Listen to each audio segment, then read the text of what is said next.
Olá pessoal, na aula de História hoje nós iremos aprender um pouquinho mais sobre a América Espanhola.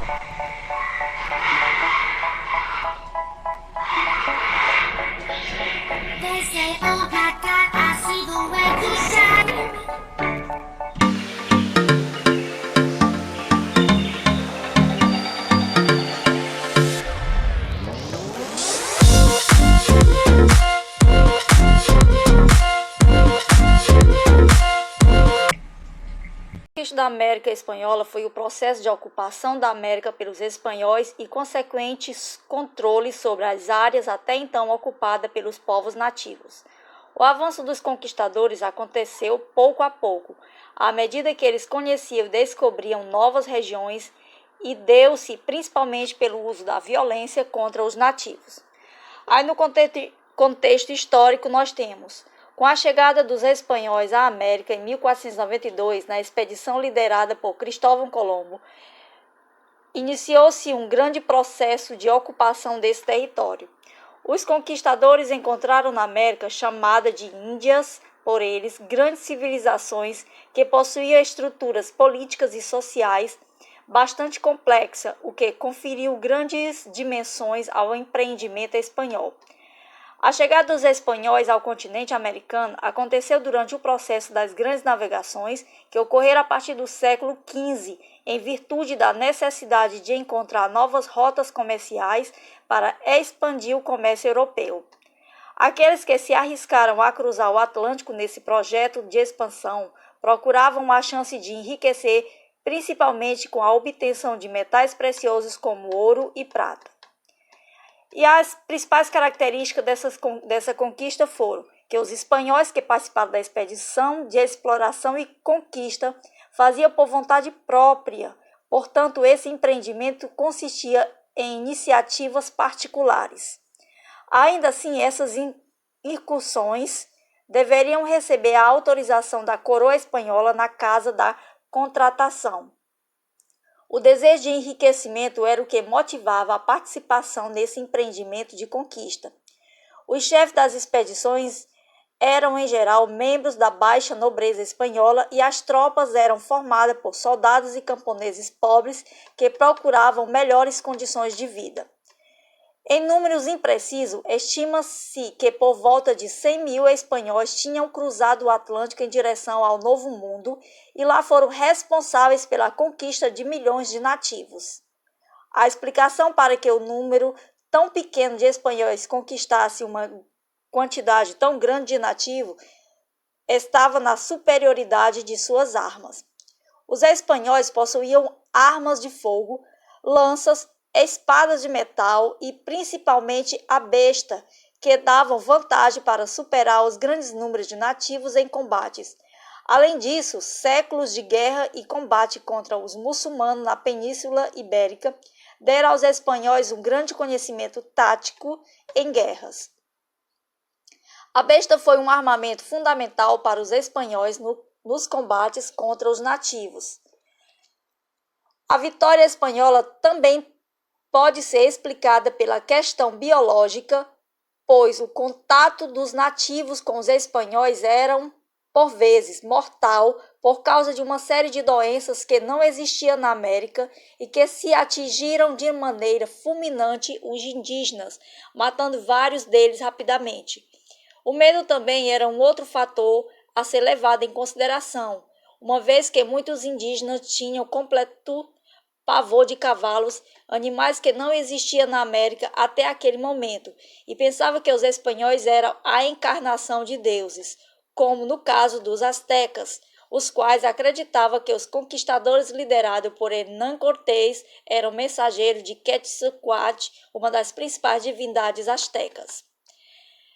Por conta disso, a violência na conquista da América por parte dos espanhóis foi uma forte característica daquele momento, e isso ficou evidente com os relatos do frei espanhol Bartolomeu de las Casas, forte defensor dos indígenas, que agiu em defesa desses povos contra a brutalidade utilizada pelos espanhóis. Durante sua vida, ele escreveu uma série de textos denunciando a violência dos conquistadores e relatando as mais cruéis atos realizados. Segue um trecho. Seu lugar, tenente assassinou a muitos índios, enforcando-os e queimando-os vivos, lançando outros aos cães, cortando-lhes as mãos, a cabeça, a língua, estando eles em paz. Isto somente para lhes incutir terror, a fim de que lhes servissem e lhe dessem ouro. Enquanto esteve vivo, Bartolomeu de Las Casas lutou para defender os indígenas e por causa disso fez inúmeros inimigos entre os espanhóis e mesmo alcançando alguma vitória, não pôde evitar que a violência fosse uma prática comum durante toda a conquista da América espanhola. Ao fim do Império Azteca, deu-se em grande parte a superioridade militar de seus inimigos. Os espanhóis possuíam arcabuzes, espadas e um animal desconhecido na América, o cavalo. Quando Cortés desembarcou no México, seus soldados formavam parte de uma maquinaria bélica temível em toda a Europa que havia sido forjada nas guerras de Granada, Itália e o norte da África.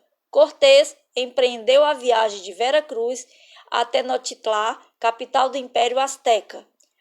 O acompanhavam 350 soldados, dos quais uns 40 arcabuzeiros e 20 arqueiros.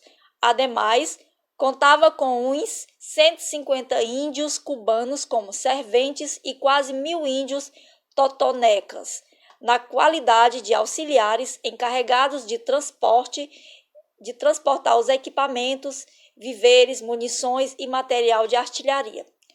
Os soldados estavam acostumados às ordens cerradas e ao severo regulamento imposto por seus chefes, ao contrário dos astecas que não tinham disciplina.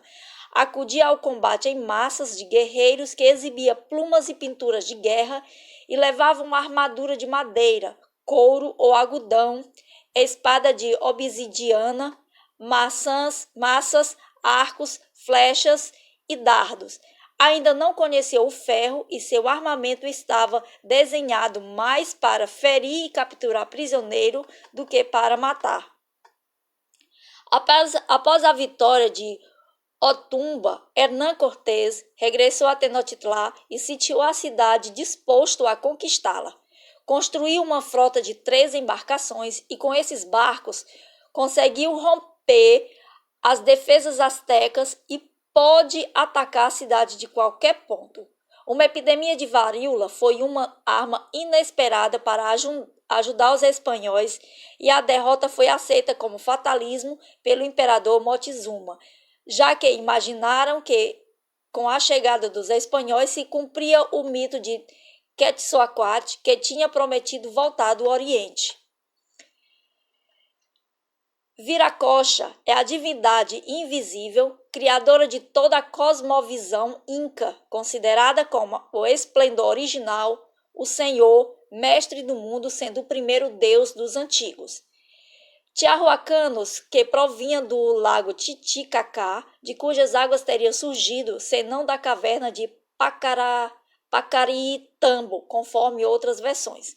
Criando então o céu e a terra, pelo que é intimamente associada ao mar, é o arquetipo de ordem do universo no ser humano.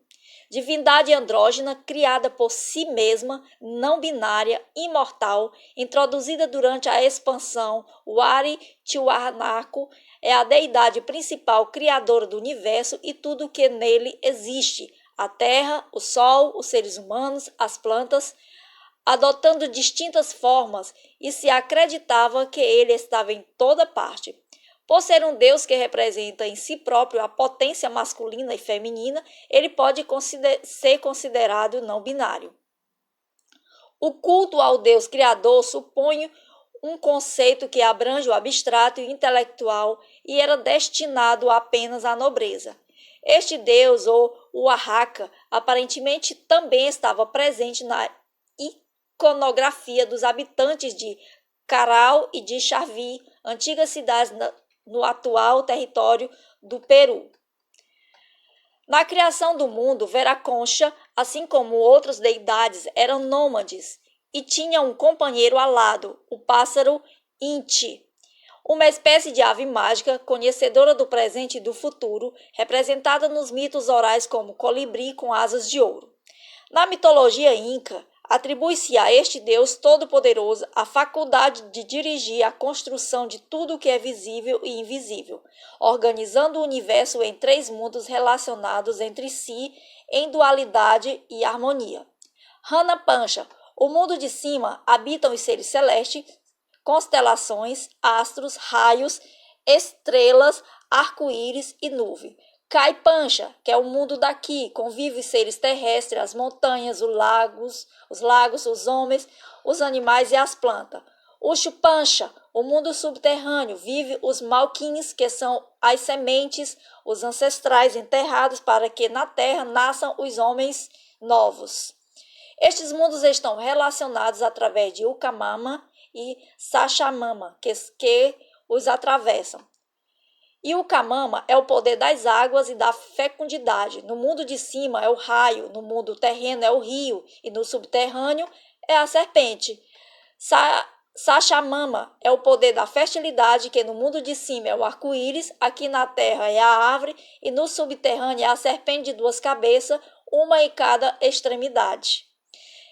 Entre esse mundo interior ou subterrâneo, existe uma comunicação física através dos orifícios da Terra, covas, crateras, lagoas, denominadas genericamente de pacarinas, relacionadas à origem dos seres viventes. Bom, os mitos orais se originaram sobre Ruiraconcha, mostra-se como um sábio governante da época de Carau, que editou as leis da economia de retribuição, como também Aiuli, a grande unidade familiar andina.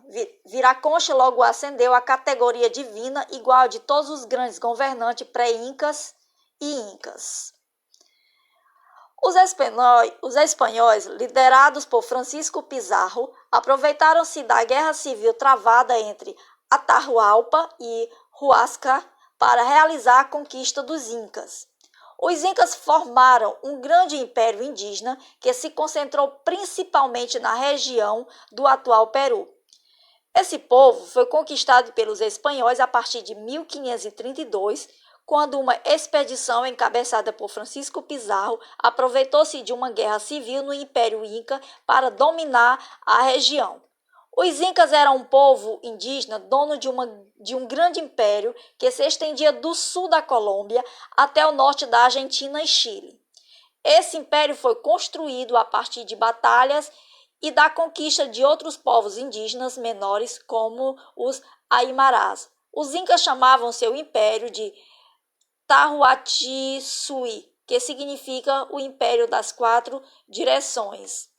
O Império Inca era governado por um imperador nomeado de Sapa Inca.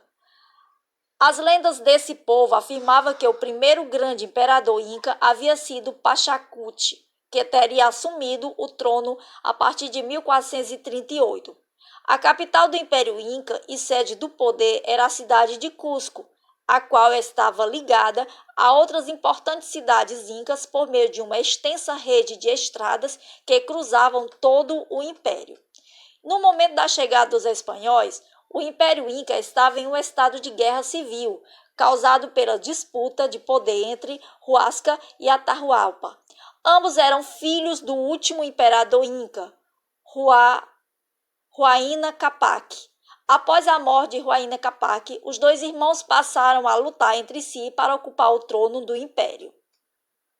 Enquanto Huascar controlava a cidade de Cusco e era muito influente na parte sul do Império Inca, Atahualpa dominava a importante cidade de Quito e tinha grande influência sobre importantes generais do exército Inca e sobre a parte norte do império. A disputa entre os 2 filhos de Huayna Capac levou Huascar a atacar Atahualpa na cidade de Quito. Durante a batalha, Huascar foi feito prisioneiro pelo general Quisquis, aliado de Atahualpa. Francisco Pizarro era um plebeu analfabeto que havia chegado à América por volta de 1513. A partir de sua chegada, Pizarro conquistou posses na região de Castilha del Oro, que é o atual Panamá, e de lá realizou 2 expedições na direção do Império Inca. A primeira expedição foi realizada por volta de 1527 e explorou a costa equatoriana. Nessa primeira expedição, Pizarro não chegou a ter contato direto com incas. Ele levou 3 indígenas que se tornaram seus intérpretes anos depois. Durante essa expedição, foi informado por outros exploradores que havia ao sul um rico e poderoso império. Após ter conhecimento desse grande império, Pizarro foi até lá. A Espanha pedir autorização real para empreender uma missão oficial.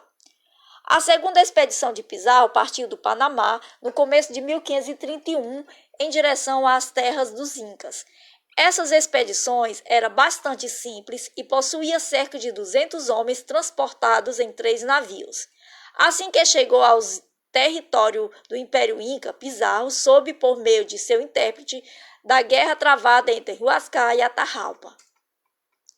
Uma das notícias recebidas pelo conquistador espanhol mencionava que a batalha entre esses 2 filhos do antigo imperador resultou na vitória das forças de Atahualpa, os quais, naquele momento, estavam instaladas em Cajamarca, na direção de Cusco. Pizarro então partiu ao encontro de Atahualpa e assim que chegou foi recebido pacificamente. O contrato entre incas e espanhóis logo se transformou em um verdadeiro massacre. Os espanhóis emboscaram as forças de Atahualpa após a recusa dos incas em converter-se ao catolicismo. Durante os combates, vários incas foram mortos e Atahualpa foi feito prisioneiro.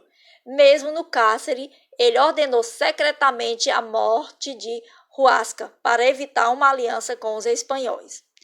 Com Atahualpa aprisionado, Pizarro incentivou rebeliões de uma classe de servos, os Ianaconas. O objetivo de Pizarro era enfraquecer cada vez mais o domínio inca. Além disso, Pizarro aliou-se com um povo indígena inimigo dos incas chamado Huanca. Essa aliança com os Huanca foi muito importante para garantir o controle sobre os incas. Pouco tempo depois de aprisionar Atahualpa, Pizarro decidiu executar o imperador inca. Então, ele ordenou a encenação de um julgamento que condenou Atahualpa ao enforcamento. A morte de Atahualpa resultou no colapso total do Império Inca. Após isso, os espanhóis conquistaram a capital inca, Cusco, e a importante cidade de Quito. Aliados dos espanhóis, foram colocados no poder para impedir que rebeliões acontecessem. Ainda assim, durante cerca de 4 décadas, o controle espanhol sobre a região sofreu com diferentes rebeliões. Quando nós estudamos o processo de colonização da América Espanhola, nós temos por hábito primeiro estudar as várias civilizações que habitaram o continente americano. Logo de início, percebemos que a chamada das civilizações pré-colombianas contava com sociedades complexas integradas por milhares de habitantes. Com isso, surge uma questão muito interessante a ser respondida. Como foi possível os espanhóis conquistarem todas essas populações ali presentes? Essa desconfiança muitas vezes se apoia no simples fato de que a população espanhola era infinitamente menor em relação ao número de nativos americanos. Dessa forma, devemos compreender a denominação espanhola como um processo gradual onde diversas táticas vieram a ser empregadas para que o projeto de colonização e exploração dos espanhóis fosse colocado em ação. De acordo com o poeta Pablo Neruda, 3 elementos foram responsáveis pela dominação espanhola: a cruz, a espada e a fome. Para melhor entendermos o significado das palavras do poeta chileno, vamos compreender como cada um desses elementos participou dessa experiência histórica ocorrida ao longo do século XVI. Quando Neruda fala da espada, na verdade faz uma clara referência à superioridade bélica que favoreceu os espanhóis durante as lutas contra os povos pré-colombianos. Contando com as armas de fogo, canhões e cavalos, os espanhóis conseguiram se sobressair mediante a simplicidade das armas dos índios americanos. Paralelamente, o projeto religioso patrocinado pelos espanhóis também contribuiu enormemente na denominação dos índios.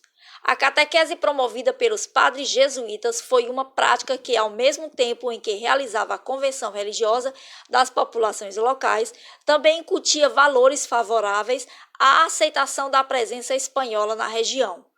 Um dos mais claros reflexos da presença dos jesuítas atualmente é a enorme população católica presente nos vários países latino-americanos.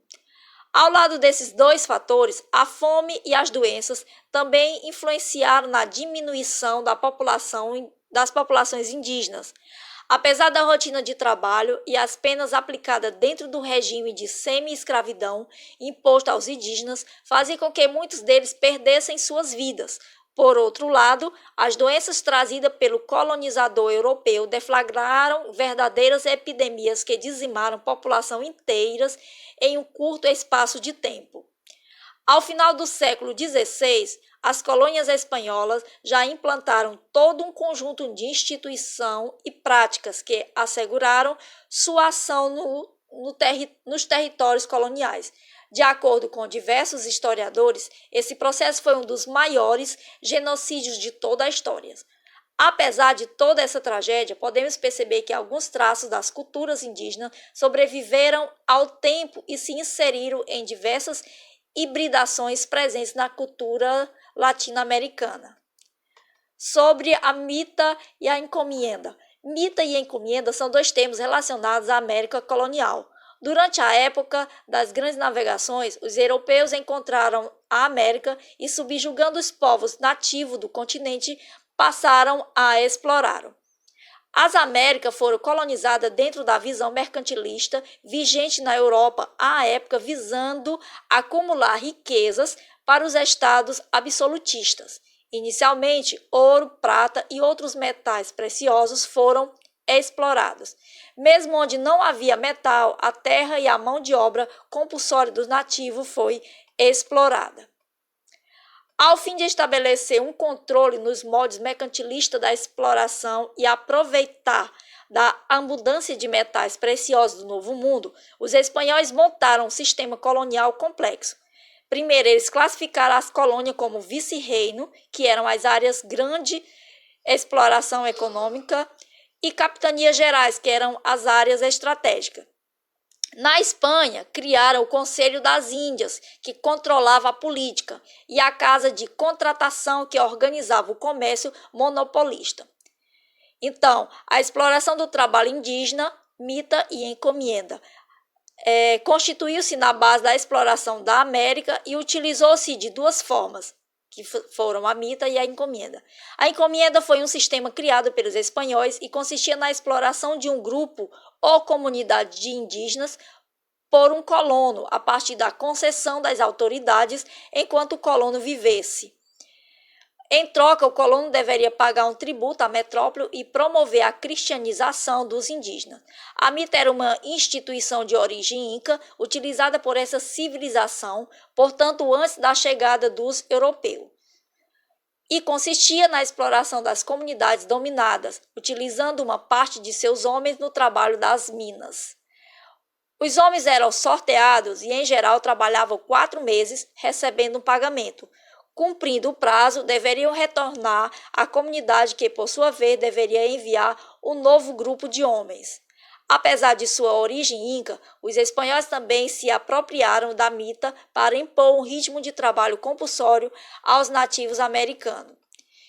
Com efeito, a ação colonizadora espanhola foi responsável pela destruição e desestruturação das comunidades indígenas, seja pela força das armas contra aqueles que defendiam seu território ou pela exploração sistemática do trabalho, ou ainda através do processo de aculturação promovido pelo próprio sistema de exploração e pela ação catequética dos missionários. É importante destacar o papel dos religiosos na colonização. Muitas vezes, como defensores dos indígenas, tiveram uma participação diferenciada na conquista. Um dos mais célebres religiosos do período foi o Frei Bartolomeu de Las Casas, que, em várias oportunidades, denunciou as atrocidades cometidas pelos colonos. Frei Bartolomeu Escreveu importantes documentos sobre a exploração, tortura e assassinato de grupos indígenas. Frequentemente, a coroa interferiu na colônia e destituiu governantes e altos funcionários. No entanto, vale lembrar o poder e influência que a Igreja possuía na Espanha e o interesse do rei Carlos em manter-se aliados a ela. Ao mesmo tempo, a Igreja na colônia foi responsável pela imposição de uma nova religião e, consequentemente, uma nova moral e novos costumes que desenraizavam os índios